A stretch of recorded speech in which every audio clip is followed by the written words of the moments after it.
The gleaming offices of Harrison and Maxwell Law stood 40 stories above Manhattan, where even the junior associates' offices were bigger than my apartment. But I wasn't in one of those offices. Instead, I sat at my paralegal desk, surrounded by towers of case files and the constant hum of fluorescent lights. "Still here, little sis?" The familiar mocking voice made me grip my pen tighter. "Burning the midnight oil with all that filing?" Michael stood in my cubicle entrance, his custom-tailored suit probably worth 3 months of my salary. My stepbrother hadn't changed since our parents' marriage 10 years ago. Same smirk, same entitled attitude, just with better clothes now. "These depositions need to be processed by morning," I replied without looking up. He laughed, that rich private school laugh that always made my teeth clench. "You know, when Mom married your dad, I thought maybe some of our family's ambition would rub off on you. But here you are, still pushing papers." I continued highlighting key passages in the Jensen merger documents, keeping my face neutral. Michael had no idea that every late night, every mundane task, was part of a larger plan. "The partner track meeting is tomorrow," he continued, straightening his Hermes tie. "Not that you need to worry about that. Some of us were born for greatness. Others." He gestured at my desk. "Well, someone needs to do the filing, right?" The Jensen merger documents in front of me held secrets he couldn't imagine. Secrets I discovered during those countless hours of just filing. "Anyway," he checked his Rolex, "don't stay too late. Those papers won't file themselves." He walked away, his Italian leather shoes clicking against the marble floor. As soon as he was gone, I pulled out my personal notebook. Not the standard legal pad the firm provided, but a small black moleskine filled with 6 months of careful observations. Times, dates, conversations, and most importantly, patterns. My phone buzzed.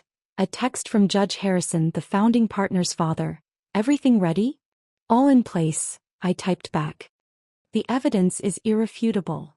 I'd met Judge Harrison 6 months ago during a charity gala I'd worked extra shifts to attend. While Michael and his fellow associates were getting drunk at the open bar, I'd spent the evening discussing constitutional law with the retired judge. He'd seen something in me that night, something beyond the paralegal label. What followed was a careful dance of mentorship and investigation. The judge had suspicions about certain practices at his son's firm. I had the perfect position to confirm them. Another text arrived. "Board meeting moved to tomorrow morning. Be ready." I looked at my reflection in the darkened window. The simple blazer and practical shoes that made me invisible in this world of power suits and designer labels. They never suspected that my endless filing had given me access to every corner of their paper empire. The next morning arrived with the usual chaos of a Manhattan law office. Associates rushed past with coffee cups and briefcases, secretaries juggled calls, and partners strode through it all like kings in their kingdom. "Big day, big brother?" I asked innocently as Michael rushed past my desk. He paused, adjusting his tie. "Partner track nominations. Not that you'd understand, but this is what real lawyers work for. Dad's already lined up the votes. By lunch, I'll be the youngest partner track associate in firm history." If only he knew what those lined-up votes had cost his father, what corners had been cut, what laws had been bent. "That's amazing," I said, keeping my voice neutral. "I'm sure you earned it." He laughed again. "That's your problem, sis. Always thinking everything has to be earned. Sometimes it's about who you are, who you know. Speaking of which, I'd better get to that meeting. These files need to be indexed by 3, okay?" I watched him stride toward the conference room, where the firm's leadership was gathering. His father, senior partner Maxwell, stood at the door greeting board members. My phone buzzed one final time. "Now." I stood up, smoothing my simple black dress. In my briefcase was 6 months of evidence. Proof of nepotism, hidden accounts, mishandled client funds. A pattern of corruption that went straight to the top. But more importantly, I carried something else. My law degree, earned through 6 years of night classes while working full-time. The bar exam results I'd kept hidden. The recommendations from judges and professors who'd seen past the paralegal label. "Excuse me," a firm voice called out. Judge Harrison stood by the conference room door. "We're ready for you." Michael turned from his conversation, confusion crossing his face. "Ready for who?" "Ms. Adams," the judge said, using my real name, not the diminutive little sis I'd endured for years. "I believe she has some matters the board needs to discuss." I walked toward the conference room feeling Michael's stare. His coffee cup trembled slightly in his hand. "What is this?" he demanded. "She's just a paralegal." Judge Harrison's voice carried across the now silent office. "Is she? Perhaps you should have spent less time mocking her and more time checking the Bar Association's newest member list." The coffee cup slipped from Michael's hand, dark liquid spreading across the marble floor like the stain that was about to spread across his perfect future. I stepped into the conference room facing the gathered board members. It was time to show them exactly who they'd been underestimating all these years. The conference room fell silent as I took my position at the podium. 20 pairs of eyes stared back at me. Managing partners, board members, and Michael, who'd been hastily ushered to a back seat rather than his usual place beside his father. "Ms. Adams," Judge Harrison nodded. "Please proceed." I opened my briefcase, removing a stack of carefully organized folders. Each one represented a thread in the tapestry of corruption I'd uncovered. But first I needed to establish my credibility. "Before we begin," I said, my voice steady, "I should introduce myself properly. Not as a paralegal but as a summa cum laude graduate of Columbia Law School, ranked third in my class and as of last month, a member of the New York State Bar." Maxwell's face reddened.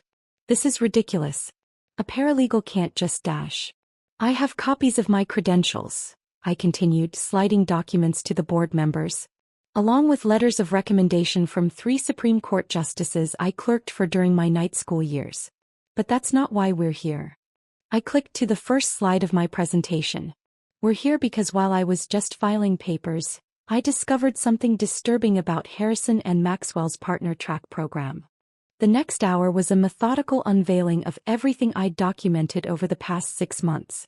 Fabricated performance reviews, manipulated client billings, hidden nepotism in promotion decisions, misappropriated firm resources. With each revelation I watched the color drain from Maxwell's face. Michael had slumped in his chair, his earlier confidence shattered. "This is outrageous," Maxwell finally exploded. "You were going through confidential firm documents documents I had full authorization to access as part of my paralegal duties," I corrected. "Every single piece of evidence here was obtained legally and ethically." Judge Harrison can confirm that. The retired judge nodded. "I've reviewed everything. It's all admissible and damning." I moved to the next slide. "But this isn't just about exposing problems. I've prepared a comprehensive reform proposal for the firm's leadership structure and promotion practices." The proposal I'd spent months crafting appeared on screen. Merit-based promotion criteria, blind review processes, external oversight committees, enhanced ethical compliance measures. "The firm's reputation is at stake," I continued. "But there's a path forward. One that preserves Harrison and Maxwell's legacy while ensuring its future integrity." A senior partner leaned forward. "And what exactly are you proposing for yourself in this new structure?" I met his gaze steadily. "I'm not asking for anything. My role will be determined by the same merit-based criteria I'm proposing for everyone else. No special treatment, no shortcuts." "Unlike some people," someone muttered with a pointed look at Michael. Maxwell stood up, his face purple. "This is a coup. She's trying to destroy everything we've built. "No, James," Judge Harrison interrupted. "She's trying to save it. The question is, are we wise enough to let her?" I clicked to my final slide. "The American Bar Association is already investigating 3 other top firms for similar practices. We can either lead the change or be forced into it. The choice is yours." The room erupted in heated discussions. I stood quietly watching years of entrenched power dynamics begin to crack. A senior partner raised his hand for silence.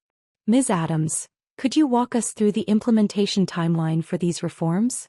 "Of course," I said, pulling out another folder.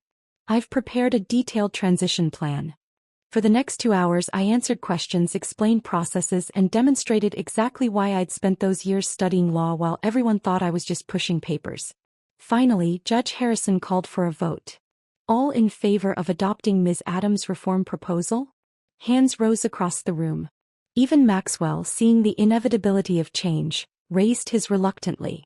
"And regarding Ms. Adams' position within the firm?" The managing partner cleared his throat. "Given her legal qualifications, demonstrated investigative abilities and clear commitment to ethical practice. I moved to offer her a position as senior associate, with fast-track consideration for junior partner. More hands raised. Michael stared at his shoes. "One condition," I said, causing everyone to pause. "The reforms are non-negotiable. Any attempt to water them down or circumvent them, and every document I've shown you today goes to the Bar Association." Judge Harrison smiled. "I don't think that will be necessary. Will it, James?" Maxwell shook his head, defeated. As the meeting adjourned, partners approached to introduce themselves, no longer as a paralegal but as a colleague. Their earlier condescension had been replaced by careful respect. Michael tried to slip out, but I caught him at the door. "You were right about one thing," I said quietly. "Some of us were born for greatness. But others? We earn it." Back at my desk, I began packing up my paralegal supplies. A message appeared on my phone. An all-firm email announcing the new ethics reforms and my appointment as senior associate. Judge Harrison appeared beside me. "You know they'll make your life difficult at first. Old power structures don't change easily." I smiled, picking up a family photo from my desk, me at my law school graduation, taken in secret last year. "They've been underestimating me for 10 years. I'm used to it." "And your stepbrother?" "Michael needs to learn the same lesson I did. Real respect isn't inherited, it's earned." As if on cue, Michael's father stormed past, barking into his phone about damage control. Behind him, Michael walked slowly, his earlier swagger replaced by uncertainty. I turned back to my packing, knowing tomorrow would bring new challenges. But for now, I savored the moment, remembering all those nights of studying after long days of filing, all the mockery I'd endured while quietly building my case. They'd thought I was just a paralegal pushing papers. They never bothered to ask why someone would choose that position in a top law firm while attending Columbia Law at night. They never wondered what I might be learning as I filed those confidential documents. Now they knew. The next morning, I arrived at Harrison and Maxwell to find my name being etched onto a corner office door. My new title gleamed in gold letters: Alexandra Adams, Senior Associate. "Your Bar Association profile has been trending since last night," my former cubicle neighbor Sarah said as she helped me move my things. Youngest senior associate appointment in the firm's history. The office buzzed with whispers and stares. Associates who'd never given me a second glance now hovered near my door, trying to curry favor. Partners who'd barely remembered my name suddenly recalled mentoring moments that never happened. "Ms. Adams." A timid voice interrupted. It was Jessica, the new paralegal assigned to replace me. "Mr. Maxwell. Michael, he's been asking when you'll take your first case assignment." I smiled, remembering all the times Michael had dumped last-minute work on my desk. "Tell him I'll be handling the Preston merger." Jessica's eyes widened. "But that's his case. He's been leading it for months. And now he'll be second chair. He can bring the files to my office in an hour." As Jessica scurried away, Judge Harrison appeared in my doorway. "Making waves already, I see." "The Preston merger has serious ethical issues," I replied, unpacking my law books, no longer hidden in my apartment but proudly displayed. "Issues that Michael has been conveniently overlooking. Your stepmother is apparently furious. She's been calling the other board members all morning." I placed my law degree on the wall, finally public after years of secrecy. "She always thought her son was entitled to everything. That's part of the problem we're fixing." The next hour brought a parade of introductions. Associates who wanted to collaborate, partners offering mentorship, and clerks suddenly remembering my coffee preference. Each interaction was a small reminder of how quickly power dynamics could shift. At exactly 10 a.m., Michael appeared, carrying the Preston merger files. Gone was the designer swagger, replaced by barely concealed resentment. "You can't just take over this case," he started. "I've been working overlooking regulatory violations, ignoring disclosure requirements, and pushing through approvals without proper due diligence," I finished. "Sit down, Michael. It's time for your first real law lesson." For the next 2 hours, I walked him through every mistake, every shortcut, every ethical breach I'd spotted while just filing his paperwork over the past months. "How did you?" he stammered. "When did you learn law?" "While you were networking at cocktail parties, I was studying. While you were playing golf with clients, I was clerking for judges." While you were bragging about your future partnership, I was actually earning one. His face flushed. Dad won't let you dash. Your father doesn't have the power he used to, I cut in. And neither do you. From now on you'll earn your place here just like everyone else. The afternoon brought my first partner meeting. I sat at the conference table, no longer serving coffee but presenting case strategies. Maxwell Sr. watched with barely concealed fury as his colleagues approved my recommendations over his objections. By evening, news of the firm's ethical reforms had reached our competitors. My phone buzzed constantly with messages from other firms' associates, journalists seeking comments, and law school classmates who'd finally learned why I'd kept such a low profile. Your father's here, Sarah announced. I looked up to see Dad standing in my office doorway, tears in his eyes. You did it, kid, he said softly. All those years of studying in secret, all those nights I worried about you working so hard. You knew exactly what you were doing. I hugged him, remembering all the times he'd defended me at family dinners when my stepmother and Michael mocked my lack of ambition. Ms. Adams. Jessica appeared again. The managing partners would like to see you. They're reviewing the Burton case and there are some irregularities. I grabbed my briefcase. More corruption to clean up, more changes to implement. Tell them I'll be right there. Alexandra, Dad called as I left. Your mother would have been so proud. The next few weeks transformed Harrison and Maxwell. My ethics reforms exposed decades of questionable practices. Some partners resigned rather than adapt. Others embraced the changes, recognizing the shifting legal landscape. Michael struggled to adjust. Without his father's protection, his work showed its true quality. But slowly, reluctantly, he began to learn real law, real ethics, real responsibility. 1 month after my appointment, I sat in my office reviewing case files. A knock at the door revealed my stepmother. I suppose you're enjoying this, she said bitterly. Humiliating my son, destroying my husband's legacy. Actually, I replied, I'm saving the firm's legacy. The real one, based on legal excellence, not favoritism. Michael's welcome to be part of that, if he's willing to earn it. You've always been jealous of our family's success. No, I interrupted. I've always believed in real success. The kind that comes from work, not privilege. Maybe it's time you learned the difference. As she stormed out, I noticed Michael lingering in the hallway. He'd heard everything.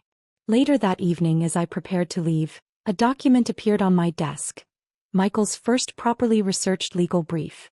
No shortcuts, no oversights, just solid work. At the bottom he'd written a note. I never knew what real law looked like. Could you review this? I picked up my red pen, ready to teach rather than expose.